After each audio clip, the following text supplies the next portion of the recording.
Hey everyone, today we're going to talk about a unique, neuroscientific approach to selling, to client-centered sales. We've got a special guest on the show. Kimberlee Slavik is with us. Welcome to the Not Your Average Joe Show. It's Joe Soto here, and I'll be right back with you. This is the Not Your Average Joe Show, where each week we bring you sales, marketing, and mindset strategies you need to get to your next level. And now, here's your host, international business mentor, Joe Soto.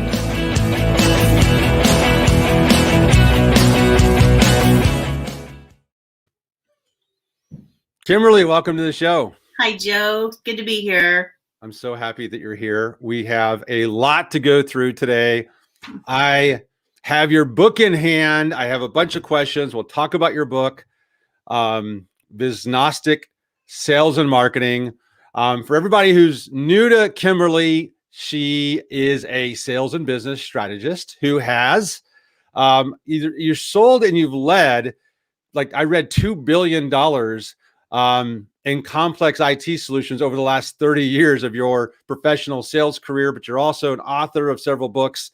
You are a speaker who isn't traveling to speak as much right now because we're in the midst of, at the time of recording this, a pandemic, but you're making yourself available for interviews like this. And I really appreciate you coming on the show. Welcome. Thanks. Well, we have some things to dive into. First of all, you have a unique method and a unique approach and kind of a unique framework, if you will. Joe Shank says it's a great book. The people are already chiming in here. Okay.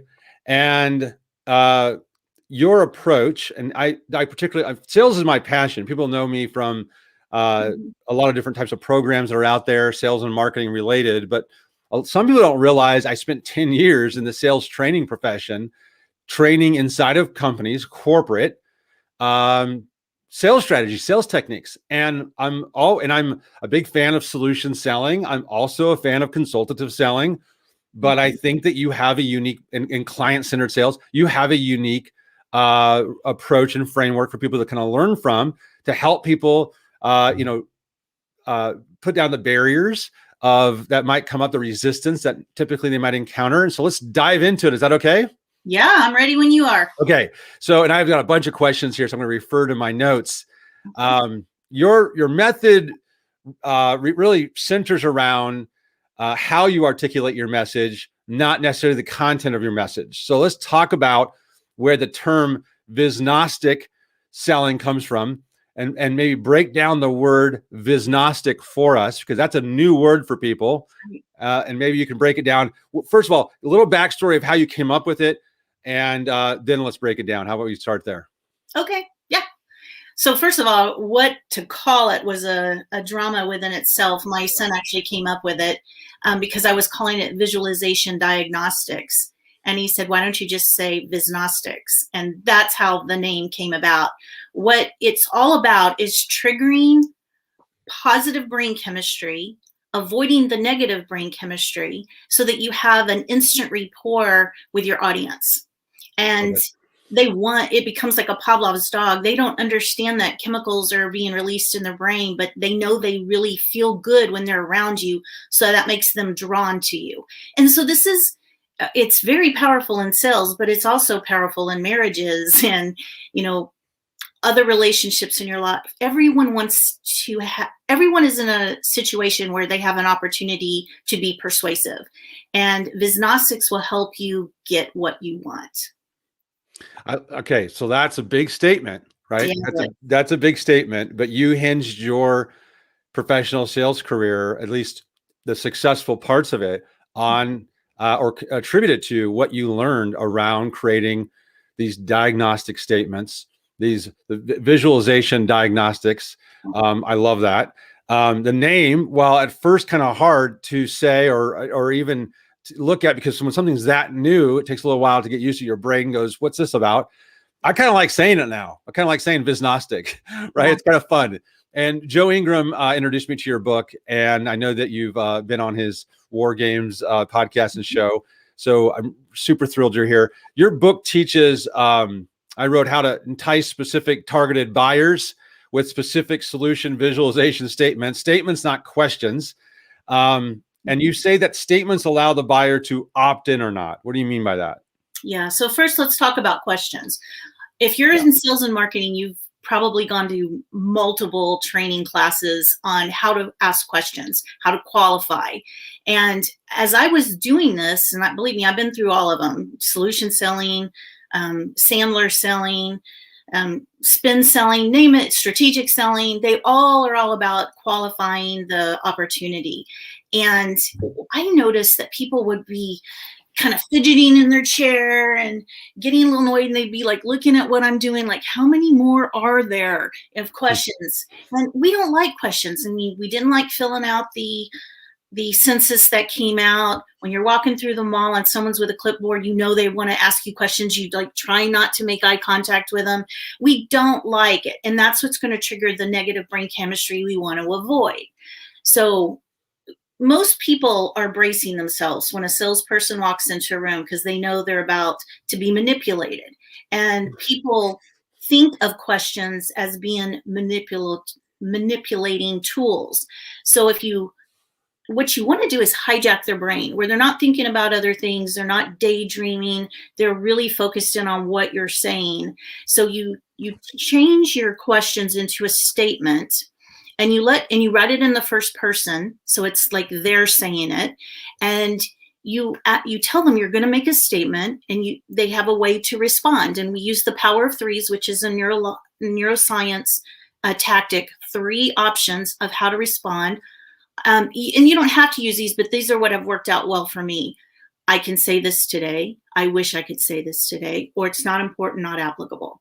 So you take something that you can do, turn it into a statement using results. Like, I can save $1 million in a month by using XYZ product. That would be a Visnostics statement. The result and the timeline are at the beginning. And then the client spoken in the first person. Yes. And so the client is now, it triggers a visualization to occur where they realize it's them saying it. You'll watch their eyes move around like this as they're visualizing how their world is today, and how it would be better with you in it. And then they're going to respond, well, yeah, I wish I could say that today. And when you trigger the right brain chemistry, they won't stop there. They'll keep telling you. They'll explain their answer to you. So the hardest part for a salesperson is to be quiet and take notes, or better yet, record it, because they're going to be talking so fast and selling you so much, you probably won't be able to take notes fast enough. Yeah, I love that, because I teach how to ask really good questions. Mm-hmm. And I find sometimes there's a struggle between, yes, ask some good questions, get them talking, open-ended questions that make sense, but also never make it an interrogation, which is what you're saying. They're already kind of anticipating. So lead with these statements, mm-hmm. and that might open up the dialogue, might resist or reduce the resistance quicker, fast, because they're not going to. You're already breaking a pattern that they're used to or expecting, which is just a whole interrogation of questions, and it's tough to teach that. So this has given me a tool to be able to share to help people break up the monotony or the interrogation and down the walls that traditional question asking can lead to, results in, right? Yeah. So let's. You have 3 principles. You have several principles. I wrote down 3. Mm-hmm. One of them you just mentioned, which was the power of 3. Mm-hmm. That people like choices, so give it to them, right? You also talk about vendor speak versus client speak. What do you mean? Mm-hmm. So vendor speak would be, I do this. It's feature functions. This is what I can do.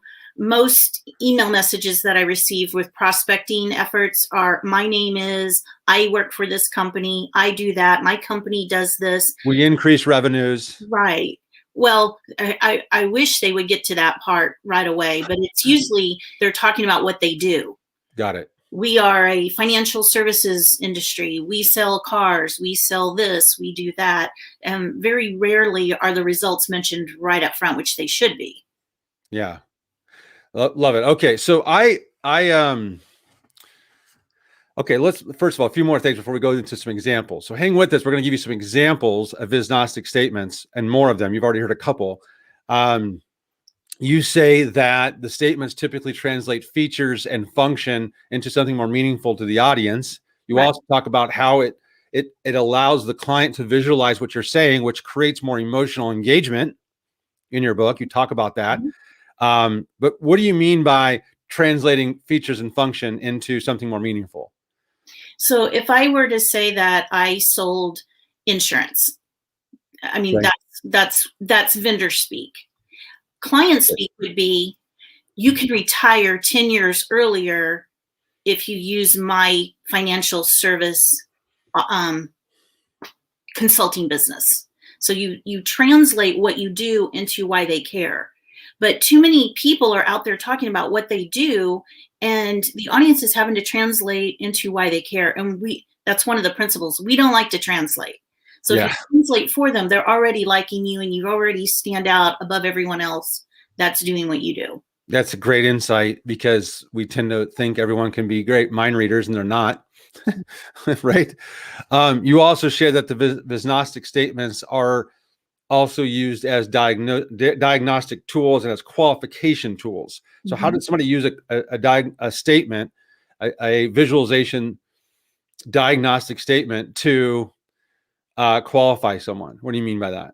So you started this out. Elaborate. You asked me to tell you the story of how all this started. So I'll answer that question and that first question with the story of how this all started. I had been doing a presentation. This presentation was created around strategic selling. So the presentation itself was to qualify the audience as you're presenting. And it did ask questions in the presentation, and it did talk about what we did.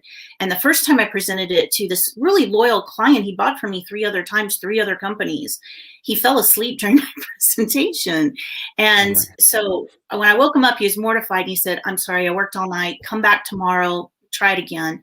And I did. I came back the next day. And this time he was taking really good notes during my presentation. I was telling him what I did, our stock increases, all about the company, the number of clients we had, all the things that, as a vendor speak, selfish vendor, I thought it was important. My company thought it was important. My company told me to say all these things.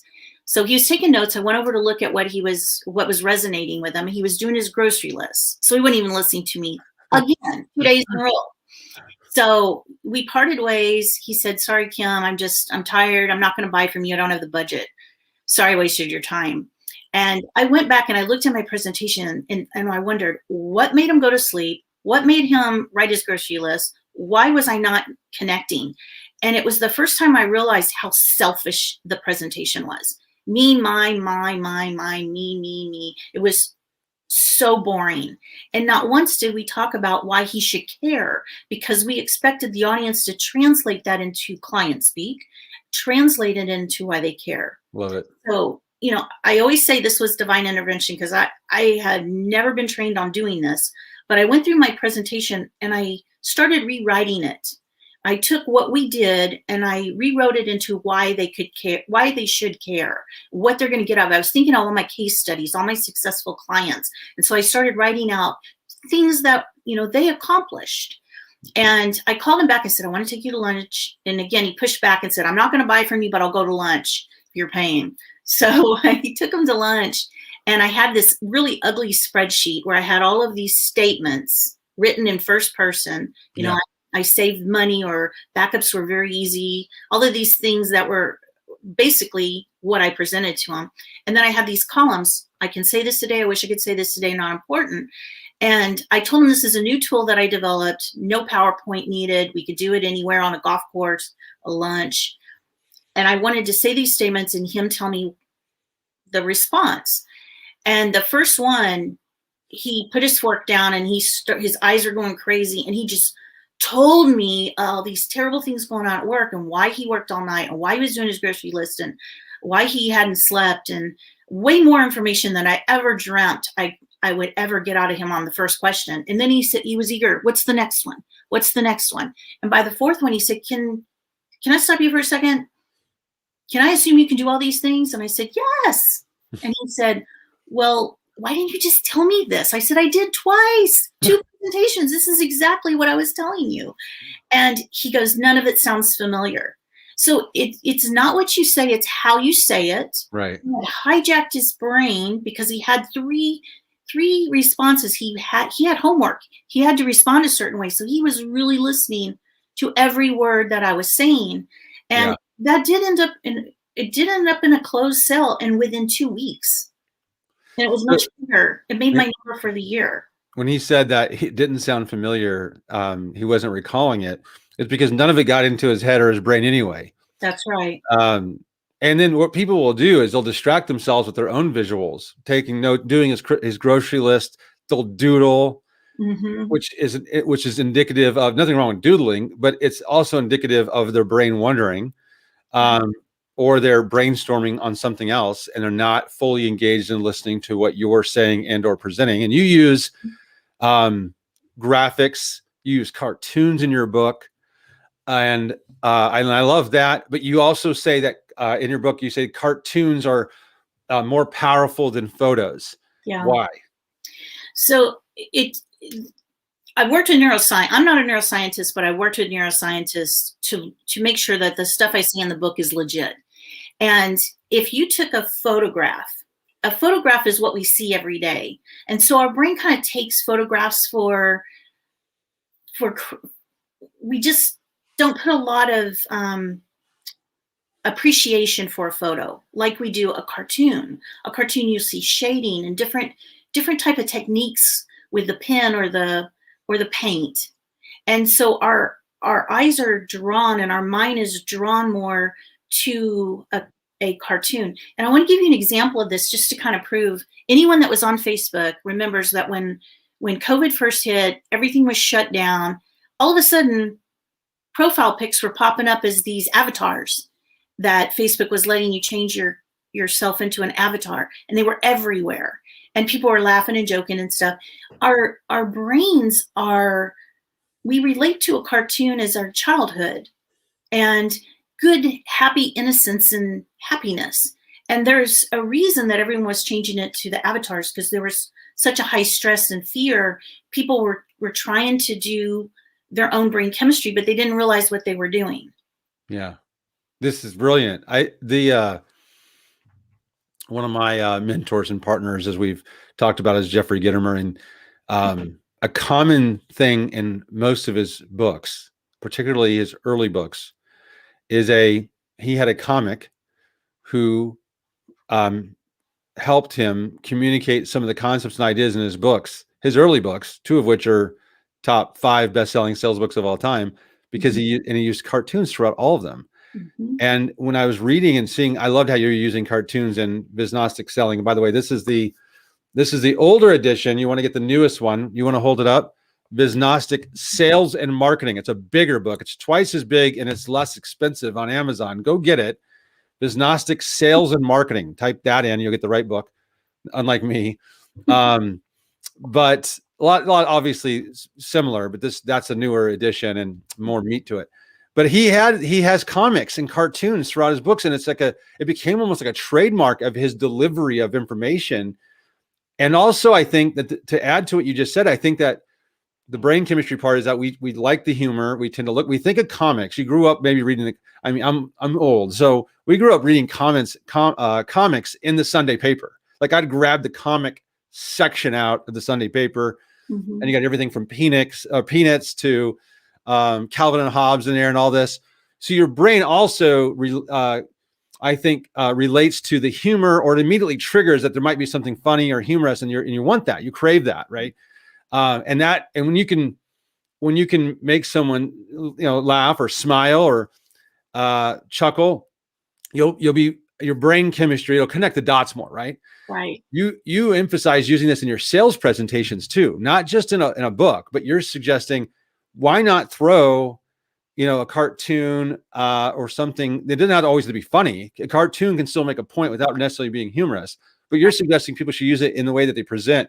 Like if they're doing slide decks, even on Zoom or in a world of virtual selling right now, you're saying, make it fun, add some and appeal to what the neuroscience has proven will connect the dots better and engage the buyer better. And so how do we do this? You hire somebody that does the comics, you go onto a cartoon site and buy the rights to several comics. What would you suggest? Well, so I have an artist, and it was a gentleman that I used to report to, and I adore him. His name's David Weiner, and he studied two different kinds of artists that their technique was a subliminal hypnosis. So when some people, I had one person one time call me and say, I just really don't like your artwork in your book. Why did you use this artwork? And I said, well, describe to me an example of what you didn't like. And man, they were detailed. They would describe this picture to the T, the shading and the man and the woman and the brain and all this stuff. And I said, you may think you don't like it, but you retained it and you remembered it. And then I asked them, what was I talking about when you saw that graphic? And they told me the whole chapter around that graphic. I said, it worked. And that's what's crazy about art. If you think about going through an art gallery, you don't necessarily go, oh, I really like that art, but you're staring at it going, what were they thinking? That's right. And you'll remember it. Exactly. And one of the biggest problems in presentations, and I love marketing people. I ran a marketing organization. I believe it's important that sales and marketing get along. So I'm all about marketing. But man, they gave me some bad slides. The wording and the graphics had nothing to do with each other. Like a nighttime aerial view of downtown LA and all the lights was the backdrop, and then all these points and bullets of what we did, and they had nothing to do with each other, for example.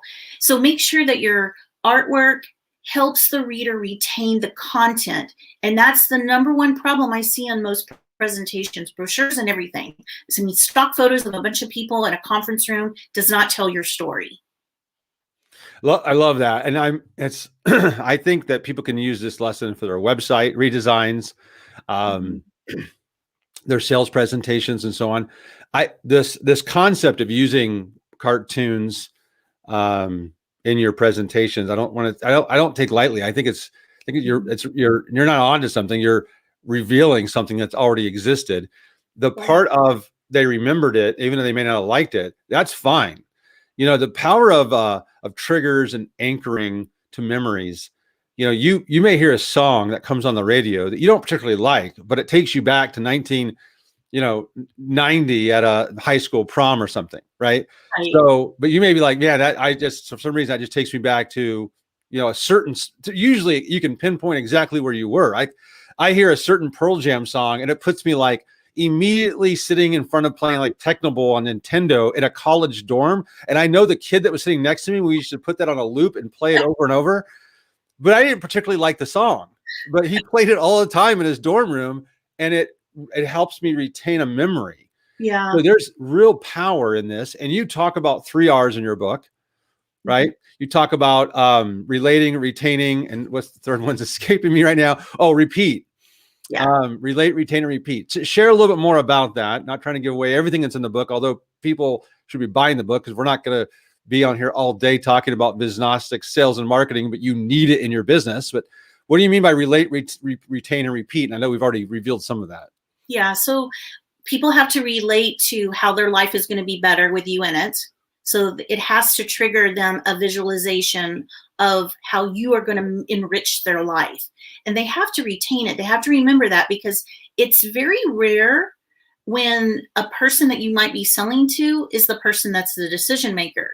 So a lot of times that person that you've just convinced that needs to buy whatever it is that you're selling, they have to go sell again. So they need to know what you said, and they need to retain it so they can repeat it and be your champion and help you get the deal.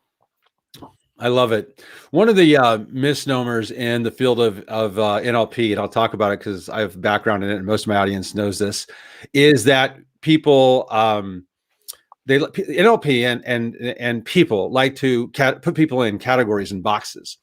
And fortunately, in studying NLP with the right people, I've learned that while it's okay in the context to learn it and be able to understand types, personality types, or boxes, you don't want to approach the world that way. It's just for sake of understanding a system and then understanding that people have all the flexibility they need. Well, one of the the statements is that people are either visual, auditory, or kinesthetic, when the truth of the matter is we're all three. We have a primary representation system that we tend to be in more often than not. But by using Visnostic statements, what I found was you're tapping into the visual and auditory simultaneously. The visual will spark more emotional engagement typically because you're using cartoons and things like this to anchor it, and that engagement can lead to new sales. And so I really love the spin that you have on this. And it's not a spin; it's just based on what you've researched, more importantly, studied and applied. You say something in your I think in your book when you talk about this isn't about theory or concept; it's about what actually works in executing a sale, which I love. We can talk about concepts all day, but so I wrote down an example of a Visnostic statement. You can give me your critique on how I did, right? Okay, so I love this. We may say something like generically, like we increase revenue. We help clients increase revenue. That might have been the way we said it. That's the generic, vague statement, fairly common for people to talk like that. Versus revenues with my help, revenues increase by 20% in under 12 months due to increased client demand. Here's another one. Our current do you view your marketing efforts? This is how we'd ask this as a question. Do you view your marketing efforts currently as an expense or as an investment? You have an example similar to this in your book. That's actually what we say. The Visnostic statement would be our current marketing system allows us to 2 to 3x typical sales funnel conversion rates. So marketing can be viewed as a revenue generator. Yeah. How's that? Yeah, that's good. Okay. Do you want to give us another example of a common generic one and how you'd reframe it? Yeah. So first I want to give them the secret formula. Okay. The Visnostic RTH formula, and you will not remember RTH. We don't remember letters. We don't think letters. If your presentations have a lot of letters, people aren't retaining it. So we got to translate that into a visual. So RTH, envision this instead. A giant green $sign, a red clock, and a toolbox. I'm going to say that again because repetition helps you retain stuff. A giant green $sign, a red clock, and a toolbox. That formula will change your life because right now you're talking about your toolbox. I do this, we provide this, this is our service, blah, blah, blah, blah, blah. Yes.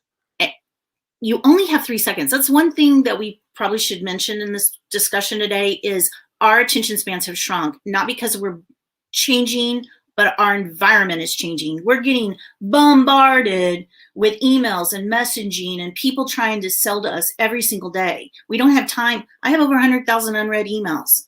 And if they start out with the toolbox, I don't even go there. But if they start with what Joe is just saying, with the results and the timeline, saving $1 million in a month is different than saving $1 million over 30 years. Timeline's important.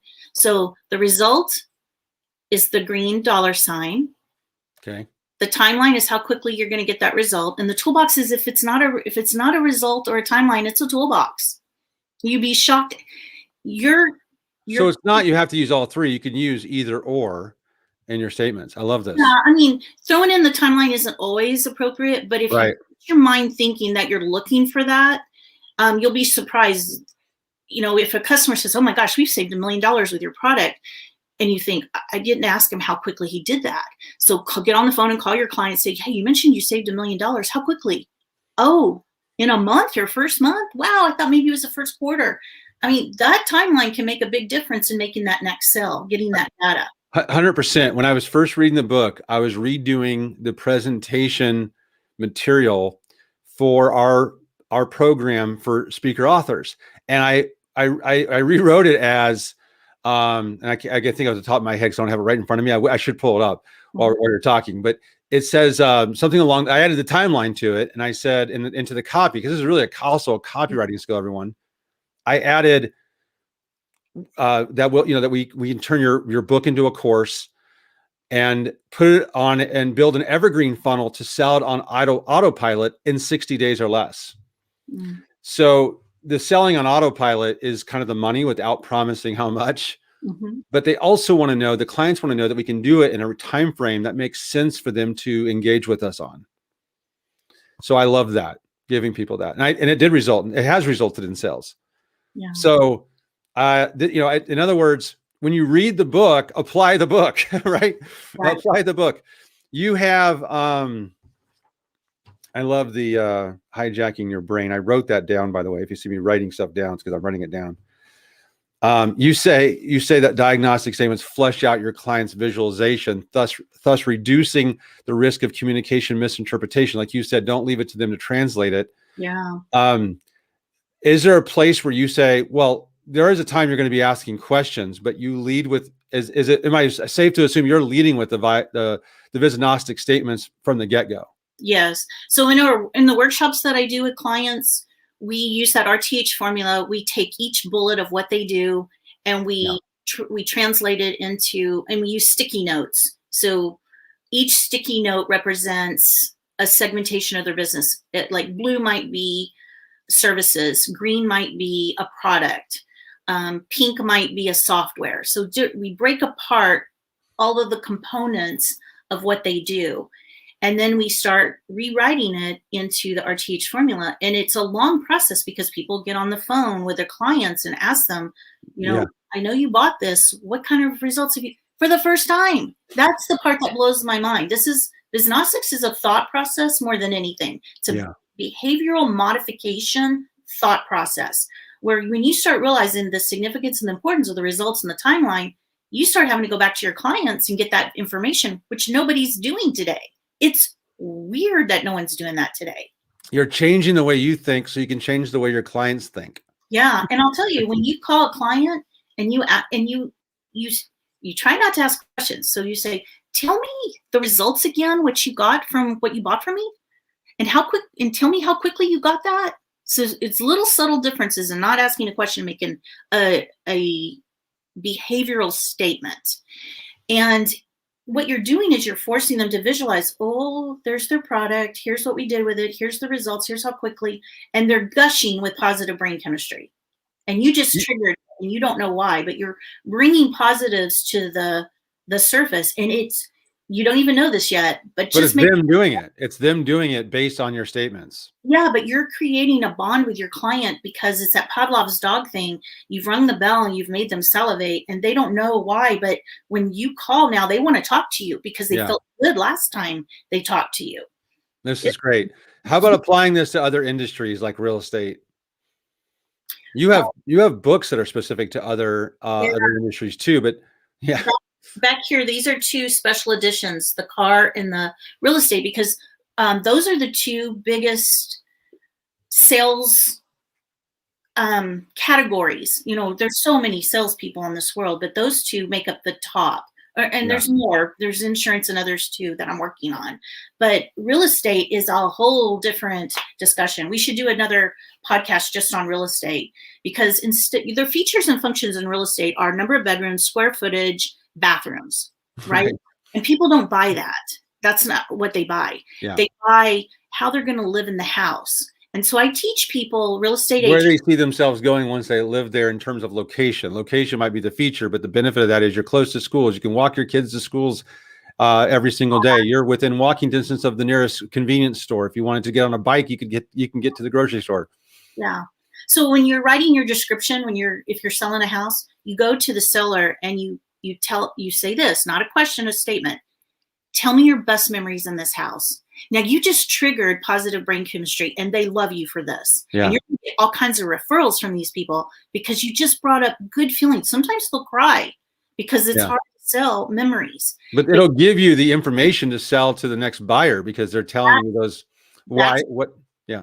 That's awesome. Description, not number of bedrooms and baths. You put their story and their memories in the description. And when the buyer is reading it, they're reading all these others that are saying, great kitchen, granite countertop, but this one's talking about the birthday party and the Christmases and the stuff. And they don't know why, but they're more attracted to your listing than these other listings because that story has released positive brain chemistry and they feel good and they want those memories too. I have one real estate agent, and you can go to YouTube and watch her testimonial. She's gone from $120,000 a year to over $1 million, not in sales, in income, changing and using Visnostics. And her results are coming awesome. crazy.